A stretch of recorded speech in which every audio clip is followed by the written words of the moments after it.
What is the worst thing that's ever happened to you?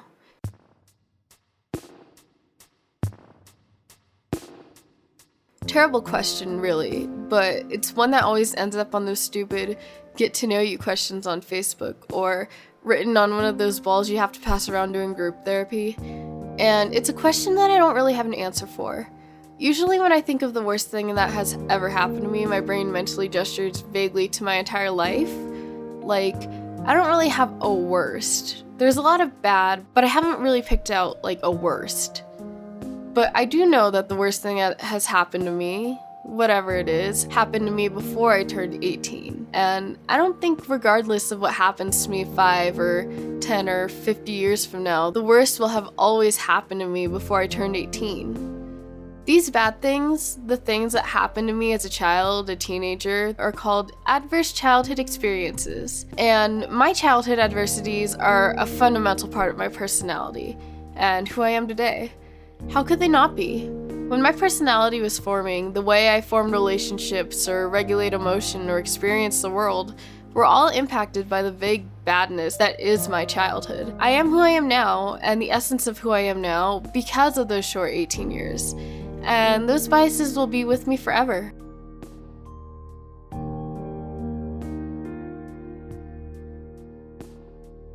Hello, Internet. My name is Effie, and this is The Human Condition.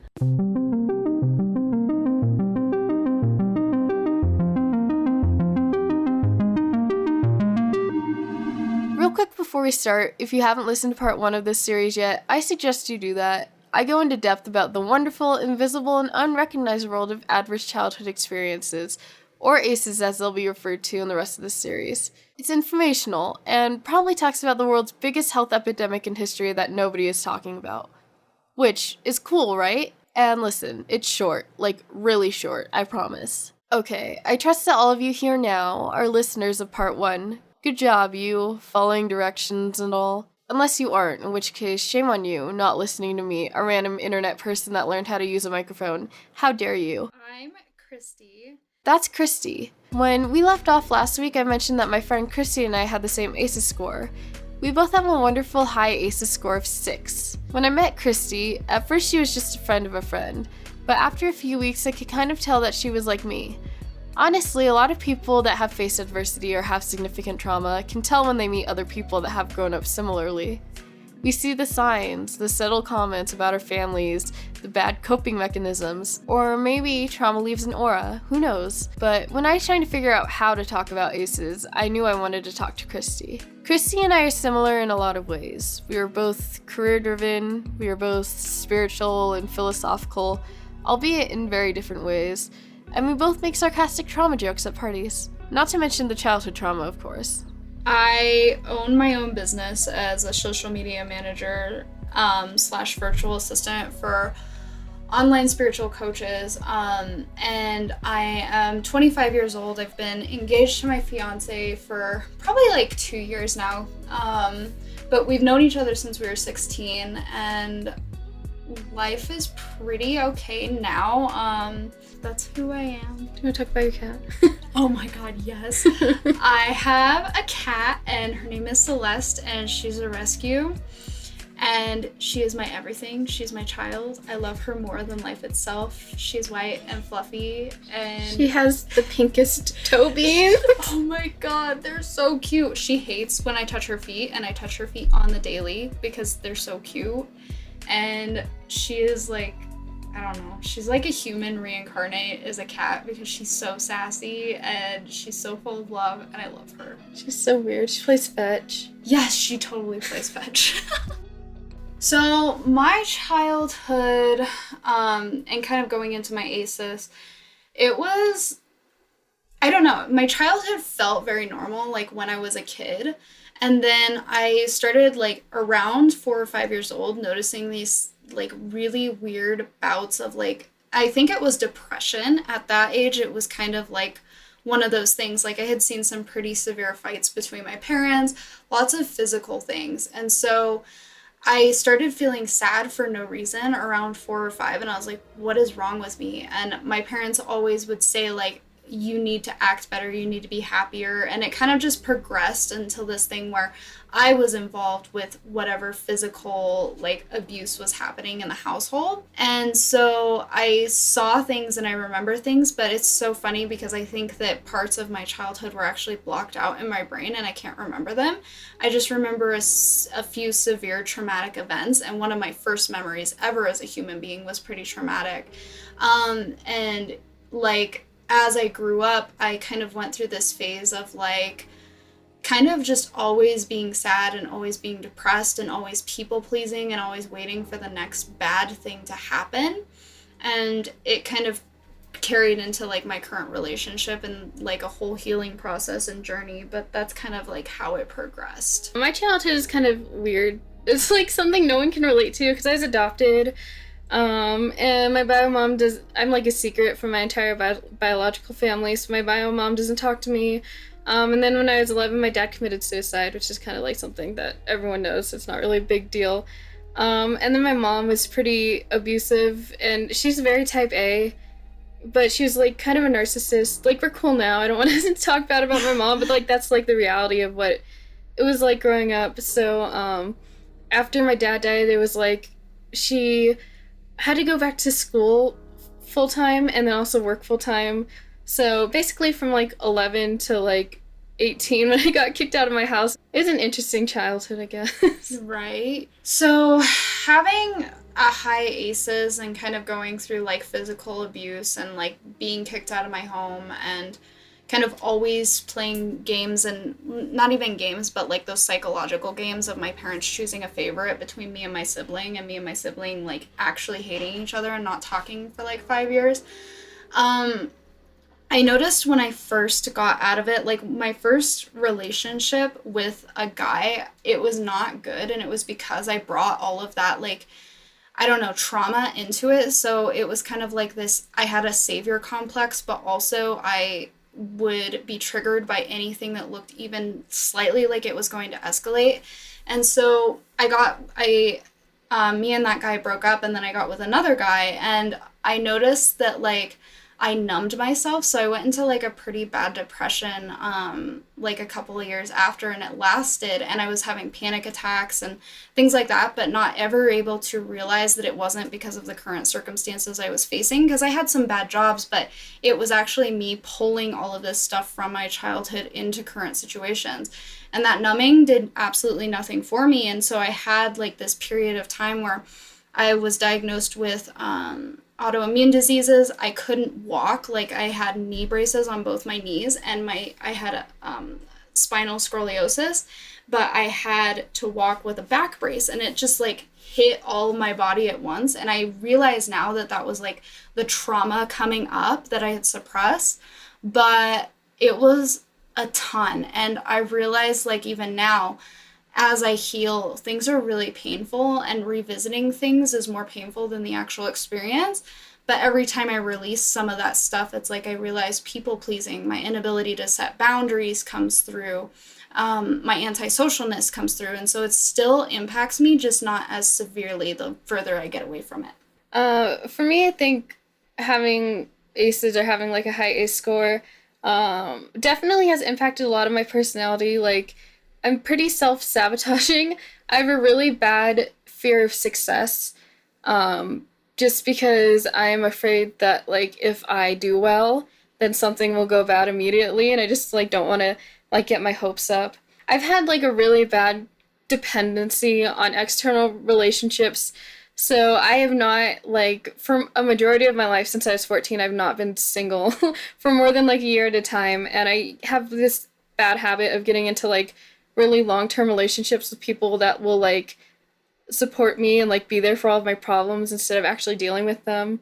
I have a lot of issues with like mental health and like self-harming and stuff like that. I got my shit together. It took me a really long time.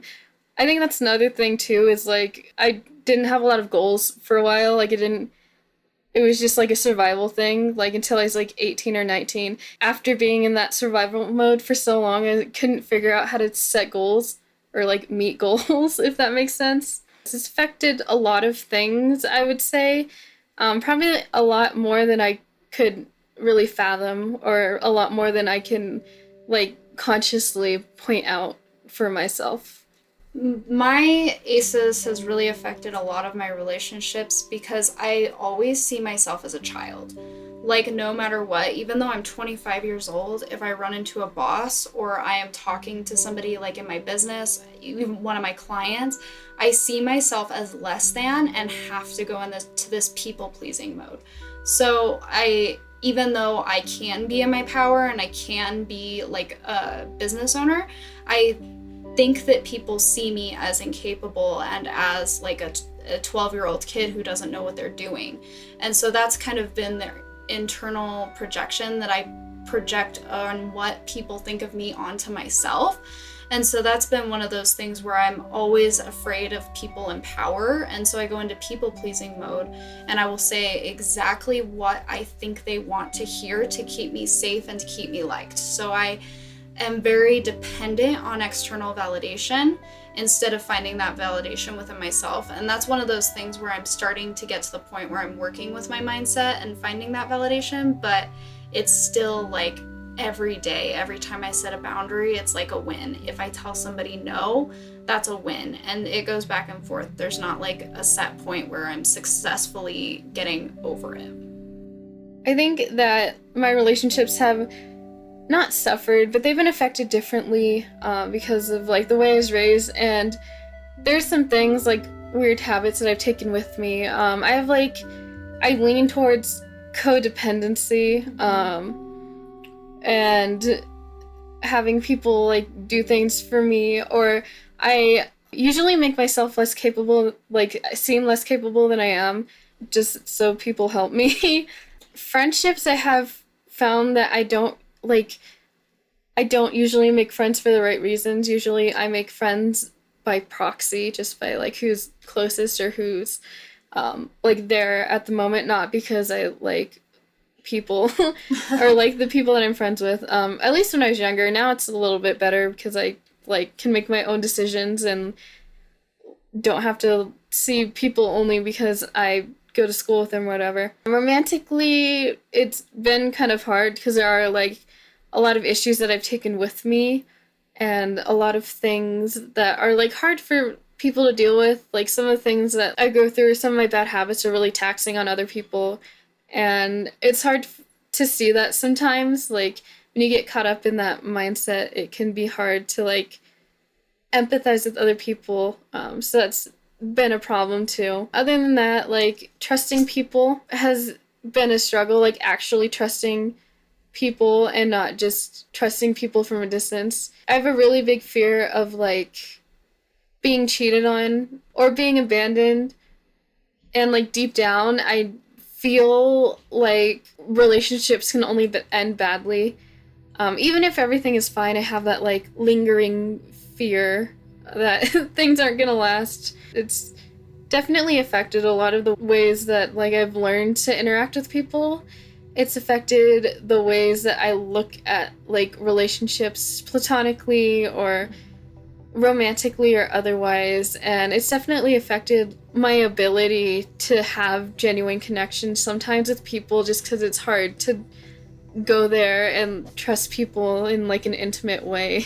For my ACEs, in terms of like physical symptoms and like physical things that have happened, I noticed that the anxiety and depression like actually affects like my ability to do anything. So I've kind of had pretty bad anxiety and depression all together, and now it's kind of not as bad as it has been, but sometimes I would like take 3 months and I would literally do nothing but like watch TV and be in bed and go to work, and I would barely be able to do that. And then sometimes with the anxiety, like there were periods where I was getting panic attacks every single day when I would come home from work, and I wouldn't be able to sleep. Like the insomnia was so bad that I would stay up till 3 a.m. even though I worked at 7, and I'd cry all night because it's like so frustrating because I know I need sleep to function at work.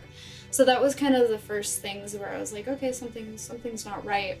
And then when I got diagnosed with SIBO, which is a gut infection, and leaky gut, as well as hypothyroidism, that was all like a lot on top of having like a really messed up spine. So I was like, okay, something's actually wrong here. And I kind of went into this mode of like hypochondria because I had been diagnosed with so many things so fast that I went into research mode and became this hypochondriac because I was like, oh my gosh, everything's wrong with me. But I literally think that it was like too much negative emotion over such a long period of time that it put me on a low vibrational space that allowed my body to be receptive to getting these sicknesses and getting these illnesses. And so it's been a long process, and it's like, other than that, it's just kind of the mental game of trying to work with anxiety and depression. But those are kind of like the main physical symptoms that I experienced from it.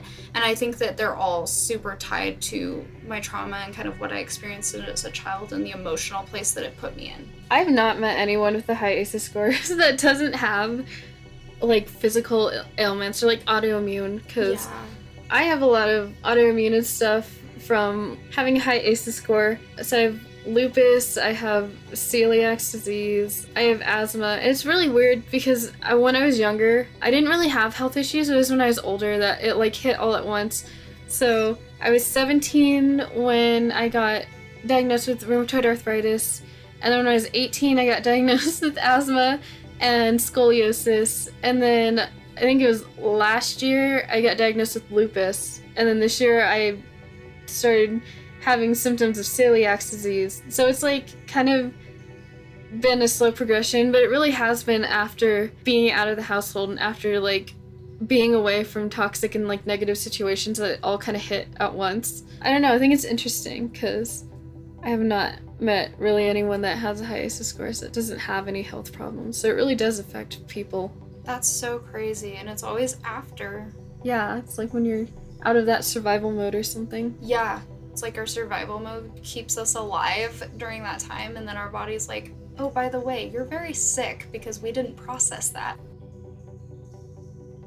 In terms of like buffers for ACEs and kind of what I did to protect myself, so it's kind of funny because some of those trauma responses that I got from my parents and kind of seeing them work their butts off their whole lives and like be in this constant mode of like, there's never enough money, we gotta work hard, that became my escape.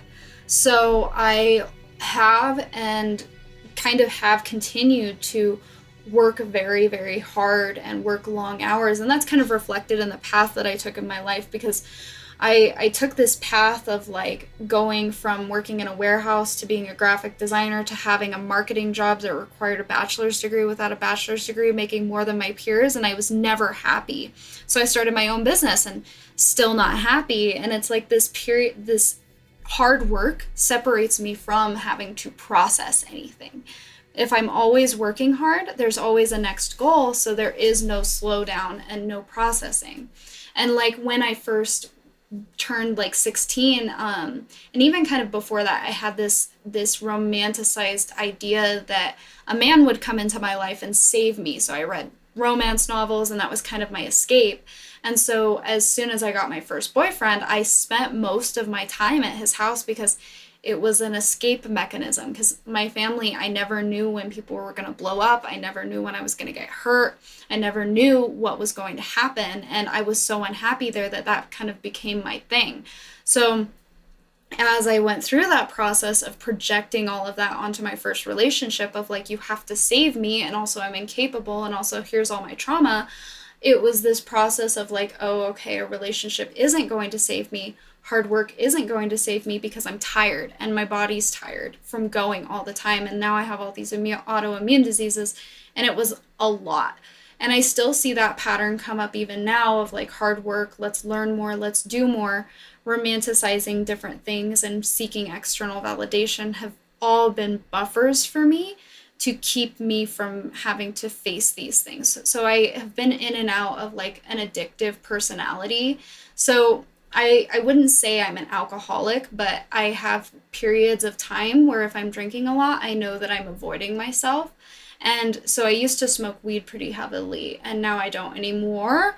But if I go through a period, that's when I'm more likely to be like, oh, something's wrong. So I kind of get in and out of these things, and I smoked cigarettes for quite some time. So I've noticed this addictive personality. So I have to be pretty hands off with things that could be more dangerous for me when it comes to that. Buffers for me in terms of like, I don't know. I didn't have very many, to be honest. Like, I didn't really have like a lot of adults that like believed in me or anything, or like I didn't have good friends. But I was always very like musically inclined. That was like my one thing. It was like also the one thing that made me feel better. It was just I'd go home and I'd like play my piano and then I'd feel better. And that was the one thing I was good at, and I knew I was good at it, and everyone knew I was good at it. So it's like that validation really like kept me going. It was kind of like a hope that I could like be better than I was, because I had this thing that like other people didn't have, or that was kind of like set me apart. I was also like, when I was younger, I got into a really toxic relationship, but it was like at the time I think what I needed, because that was like when I was going through like my first round of recovery, like antidepressants and like therapy and stuff for my issues. And I was dating a guy that was my age from like freshman year to 8th grade to sophomore year or something like that. It was a very codependent relationship, but at the same time it was like, at least I wasn't alone. At least there's someone that cared about me, someone that I could like be real with. And he did kind of have like a savior complex, like he wanted to save me and he wanted to be the one that like fixed me, which wasn't healthy. But at the time, it was like in my mind I thought that was so like romantic. I thought that was like so cool. So that helped me out a lot. Other than that, I don't know what like internal resilience means. I don't know if I have that. I didn't give up hope just for the fact that I thought that like someday things would be better. That's kind of where my fear of success stems from, because like if I have everything I want, then like, and I'm still not happy, then I don't have hope. But like I always have had hope, and like that hope has been a really big buffer for me. That's so deep. I think really it's important to know that ACEs will change us. We will form trauma responses that will inevitably just be responses. They will form our relationships, our motivations. But there still is an essence of us that would exist with or without our adversity. What I kind of think helped me become who I am today the most is definitely that ability to question everything and that kind of striving to be better. So I kind of like grew up in a household where if you weren't Christian, if you didn't accept that the rapture was coming to kill us all, like you were bad. And so if you didn't believe in this political affiliation, you were bad. And so that kind of caused me, once I got into the world, to start questioning everything, because everybody had such different beliefs than me, and it felt so much better than what my parents had forced down my throat my whole life. So my ability to question things kind of led to this really openness and acceptance of everybody and their beliefs, and kind of accepting like even the people who I disagreed with, and being really open to questioning everything. And that questioning of everything led me to a lot of self-development, because I wanted to learn different things. And so that constant self-improvement and that constant investment in myself has been the thing that's been kind of the saving grace of who I am. And the thing that's kind of impacted me the most from my parents is just kind of the realization that this is my chance to break lineage patterns in what's going on, and I don't have to work hard all the time, and I don't have to be like, what is it called, follow the patriarchy and follow this religion and follow this political affiliation. And so that breaking free, while able to be like work hard to where I am and then realize that hard work is not the answer to everything, has been really powerful. And also kind of this path of hating every job that I've ever had and hating every relationship, and then getting to the point where I wanted to be, where I have my own business, and then realizing it wasn't what I wanted, and that I take myself with me, and that until I do the internal work, I will always dislike my life. was quite the realization. That, yeah, this is fucking, it goes hard. Like, fuck. I think that I am who I am today because I've had like a willingness to learn from my mistakes. Like everything, I'm kind of an optimist, like a sickening optimist, where everything is like a lesson, or like everything is like happens for a reason, which it's kind of like sometimes can be negative, but for me it's really helped me look at things differently than just being stuck in like that negative mindset for the rest of my life. I think that just looking at things differently, I think definitely living in like a postmodern society has helped me become who I am today, just because we are learning that everyone is an individual and everyone is diverse, and like we have to look at everything case by case and nothing is black and white. And I think that postmodernist mindset really helped me grow to be someone that could look at things with optimism and look at things without taking it negatively, if that makes sense. Some of the people in my life have blessed me with just unconditional love and understanding, and I think that has helped me realize that for myself that I'm worth growing and I'm worth a good life. And so that has helped a lot. A lot of creative endeavors have helped me as well, because I do like create a lot of things, and that's helped me understand myself and the world a lot. And creating things is kind of like the core of who I am as a person. Like everything that I create helps express like who I am truly. I think just a combination of all of those things have made me who I am. Having ACEs has kind of taught me that having ACEs is almost a good thing. And I don't say that from any like disrespect of anybody or my experience, because I have this belief system that is centered around we have a soul contract, and that's why we're here. And we kind of knew we were going to go through these things to formulate the person we wanted to be. And I think that everything really does happen for a reason, like you said, that optimism piece. And I kind of have that too, where it's like, this all happened for a reason, but if my parents hadn't taught me to work my butt off my whole life, I wouldn't have my own business. If I hadn't learned that your body physically responds to the emotions you experience, I wouldn't have the opportunity to heal this and maybe affect somebody else's life in a positive way who has experienced the same thing as me, but are in a step behind me in their path and their journey. So I definitely think that having it has been a good thing, and that I don't know what yet, but I eventually think that I'm going to be able to become a coach and help people through understanding their trauma and their pain, because I do feel kind of alone in my journey of healing this. And so that makes me somebody who is on the frontier of discovery of what it takes to get through ACEs. And so does everybody else who's getting through it alone. You have this special thing where you're learning to help people just like you who have experienced the same thing. So it's this soul path that's already predetermined for you. And of course, free will exists.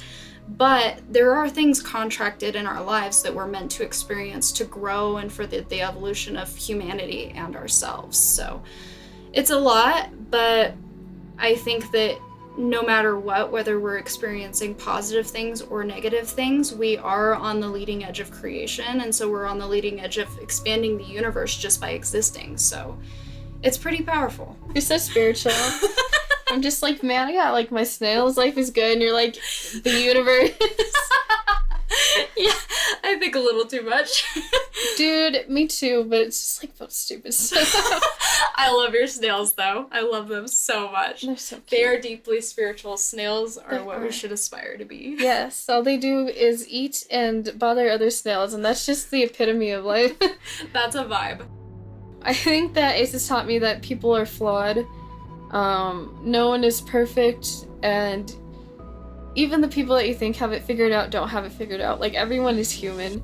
It's given me the perspective to give myself grace for making mistakes, because a lot of things aren't my fault, and not like as an excuse, but like this is how it is and I have to accept it and move on because like I have no other choice. It was a hard lesson to learn, but it was something that like I had to learn. It's taught me to be tolerant of people that have different viewpoints or that were raised differently, because people are raised differently, and like even though the way I was raised was a little bit different and like a little bit harder, that I've had a lot of growth and I've learned a lot of different perspectives just from having to learn a lot of different perspectives. I think just learned to give a lot of grace and give a lot of people the space to be themselves and to make mistakes, because we are all raised differently. It's hard to forget that when you're talking to people in like Facebook comments or whatever and you're fighting over politics or whatever. It's just like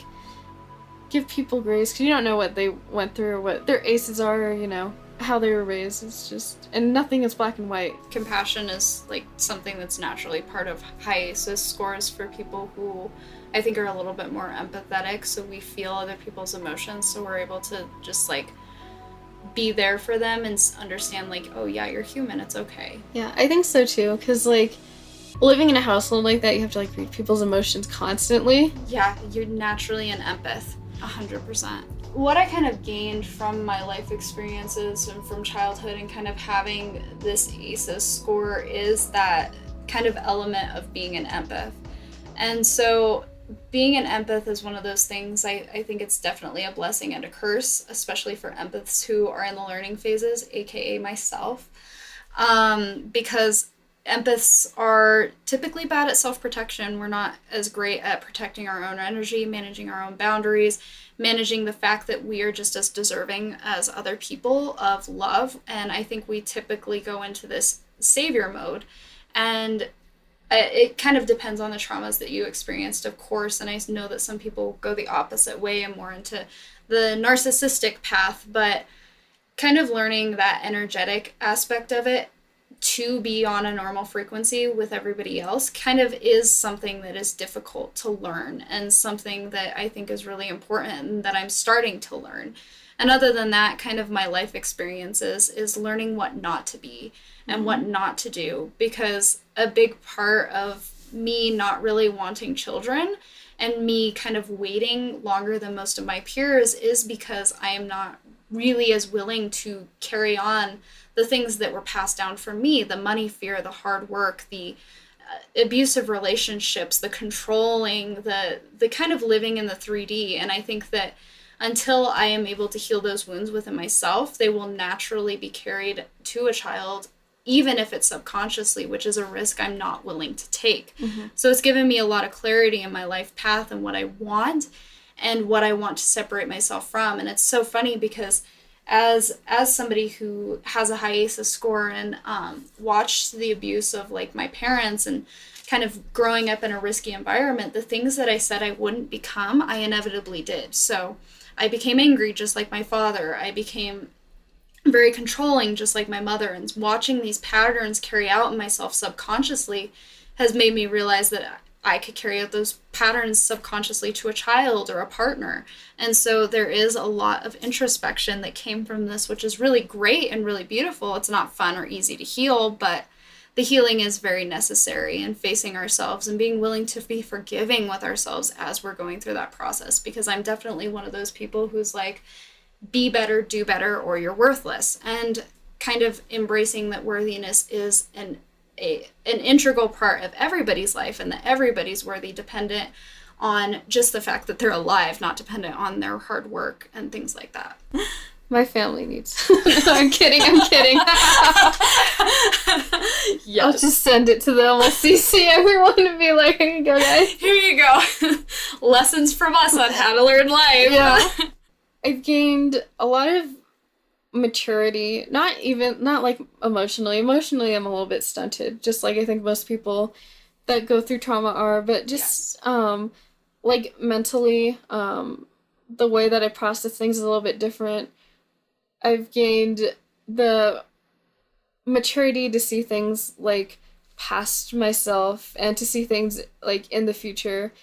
I've also gained the ability of forgiveness, just like a lot of forgiveness, and not holding grudges is something that I've learned as well. Because forgiveness is something that, like, sometimes you have to do, have to do a lot. So I'm glad that's something that I learned younger. I've also gained a little bit of perspective, I think, from afar. Not like up close, but from afar. I understand people a little bit better just because I can see people past, like, past what they show and past their mistakes and stuff. And then I have that, like, forgiveness aspect too. So sometimes it is hard to set boundaries because sometimes they'll be like, oh, but they're like, they made a mistake, or oh, they're just human. But then with that, I have learned how to set boundaries. I've learned how to get to know people quickly, or to look at people's actions and look at them objectively. I think that most of the things that you gain from having aces, or like a high aces score, is introspective, because introspective is necessary for healing. I think that they're all necessary life skills, and it's like, maybe you learn them a little bit younger than everyone else. Like, maybe if you have a high aces score, you learn it a little bit younger, a little bit quicker, but I feel blessed to have those skills to see the way that I see things, I think. That's amazing. Yeah. The introspection is such, like, it's really beautiful to have. Yeah. Sometimes it's, like, too much, but... Oh, totally. I kind of wish I was... Some people I see who don't do introspection at all, I'm like, I'm kind of jealous of your quiet, chill outlook on life. Sometimes we'll be, like, chilling. I'm like, what are you thinking about? He's like... thinking about race cars. I'm like, wow, I wish that was me. I'm jealous. I'm like thinking about how I have money trauma. Like, yeah. I know I've said this before, but aces don't define you. The past doesn't define you. And yes, the first 18 years will dictate who you are, what you like, your personality, but it will never dictate what you can or cannot accomplish. The best part about aces is that you can move on. You can be more than the bad thing that happened to you when you were 2 or 8 or 16. There is a future. There will always be a tomorrow. My kind of outlook on the future has significantly changed since I got my dream of working for myself and realized that I was more depressed than ever, hitting that precipice of everything that I wanted. So I am currently working with a trauma coach and doing some really deep release work of things that I have held on to, and I realized that my entire life up until 25 has been lived in a place of fight or flight. And so right now I am in this really beautiful space of learning to trust and learning to know what I like again, because I think part of what ACEs caused was fight or flight. You don't know who the heck you are. You're just trying to make sure that you survive. And so being in fight or flight my whole life, I don't know my favorite color. I don't know what I actually enjoy. I don't know what would fill me up. And so I have created a business where I'm doing things that I don't actually like and realizing that. And so now is this chance to really believe in the things that I've said I believe in, like the law of attraction, and learning how to manage my thoughts, but also clear the trauma. And so I think that there's a lot of good ahead, and I think there's a lot of really hard things ahead, because everything that I heal, every bit of trauma has been more painful in the revisiting of it than the actual experiencing of it. And it's kind of the trust that no matter how bad it hurts, I'm not going to die. My heart is still beating. Even if I run out of money, I'm still alive. Even if the worst comes to worst, I have made it through 100% of my worst days, and so has everybody who's listening to this. And it's like, that's a really powerful revelation, that the things we hold on to and the things we fear, we are attracting that into our reality. So I am learning to choose to not focus on what I fear, and instead focus on not just being positive, because blanket positivity helps no one. It's about healing the deeper things, and then naturally listening to my body, because I think part of the reason why we have all this autoimmunity and this response is because we're so in our heads and we never listen to our bodies. And so we're in this fight or flight place of reptilian brain. We don't give our bodies a chance to react to things and tell us, because the body intelligence trumps the mind intelligence, and the mind intelligence is where we have the anxiety, the depression. So it's this process of, I'm going to eventually learn to trust my body, learn to heal this trauma, and I think learn to find out who I am. I don't know. I feel, okay, this is trauma talking, but like making plans for the future scares me. I have goals. Recently, I've had this weird phenomenon where I've set goals and I've decided to do things, and then things are happening, and I've had this like, it's like a weird feeling where it's like, oh, I thought like things like owning a house or like moving out or having a successful business doing what I want or like making money off of freelancing. I thought that like was just a fantasy or just like a goal. And then reaching it has been weird for me. It's felt like, I don't know, I've been like really mentally anguished about it. Like I got a freelance job working as a film editor on an indie movie, and then I cried in the shower just because I was like, what is happening? Like this is weird and I don't know how to handle it. So hopefully for the future I get over that fear of success and that feeling. I want to have a peaceful life. Like that's it. I want to do the things that I love. I want to help people. I want to bring my art into the world and have people resonate with it. I think that I'm capable. I just need to learn how to accept good things for myself. I see that in my future. Definitely a lot of therapy. Just learning, because like sometimes you think like, oh, it's like fine. Like I live a normal life, I'm over it. But then like things like that happen. I'm like, oh no, I'm not over it. Like I'm not giving myself the life I deserve. So I think that I want to learn how to not be afraid of success and learn how to like not be afraid of good things happening. I see myself as being a whole person with not only like a successful career, but like a happy home life and like internally at peace. Someone that helps others not only just because I have this like burning need to be like a savior for people, but because I genuinely have like the mental capacity to give that love and that like time out to other people. I think that the future is scary and that there's a lot of questions and I don't know for sure, but I do have a lot of things that I want for myself, and I hope that my future looks something like what my fantasies do in my head. What do you think of like this whole process of like talking to me and like talking to someone else that kind of understands the struggle? It's super cool. I love the different perspectives and like, I don't know, your introspection and kind of the things that you say like with relationships and codependency. I see those same things in myself. Mm-hmm. And kind of just I don't know, it's super, super cool because I think that you and I both have a tendency to move towards worry. Mm-hmm. And so seeing that we both recognize that within ourselves is really awesome, because I see a lot of people who worry, but they don't like, they don't see it. Yeah. I think it's interesting. I feel like if we had this interview like 3 or 4 years ago, the answers would have been totally different. If we had this interview 3 or 4 years ago, I would have said, I hope to get married, I hope to have a kid, I hope to have a house, I hope I make a lot of money in my job, I'm also really depressed. Like, dude, 3 or 4 years ago, this would have been totally different. Even 2 months ago, I would have been like, I don't know the point of life. I feel that.